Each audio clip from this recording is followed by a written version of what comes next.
వాడికి 20 ఏళ్ళు వచ్చాక మీ నాన్నగారి గురించి మీ అభిప్రాయం చెప్పమానండి. మా నాన్న గొప్పవాడగానే ఆయన కొన్ని విషయాలు తెలియవండి. ఎందుకంటే వీడికి ఒక గర్ల్ ఫ్రెండ్ వచ్చింది. విషయం అది 30 ఏళ్ళు వచ్చాక వాడికి సాఫ్ట్వేర్ ఉద్యోగం వచ్చాక సంవత్సరానికి 36 లక్షల ప్యాకేజీ ఉండగా నెలకి 3 లక్షల జీతం ఉండగా వాడితో మాట్లాడండి. అప్పటికే ఏమిటో ఈ పెద్దవాళ్ళని అంటే బాగుండదు కదని ఫూలిష్ అండి. డైరెక్ట్ గా ఫూల్ అంటే బాగుండదు కదా, ఇంకా ఫూలిష్ అండి. మా నాన్నగారు ఏమిటో పోస్ట్ మార్క్ ఉద్యోగం చేసుకుంటా పల్లెటూళ్ళు అలా ఉండిపోయారు. ఆయన రిటైర్మెంట్ అప్పుడు జీతం 30,000 అండి. నాది ప్రారంభమే 3 లక్షలండి.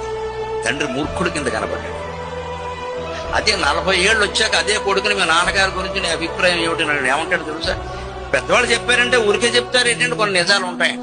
ఎందుకని వాడికి 2 పుట్టి కొట్టడం మొదలెట్టారు అంటే అర్థమైపోయింది.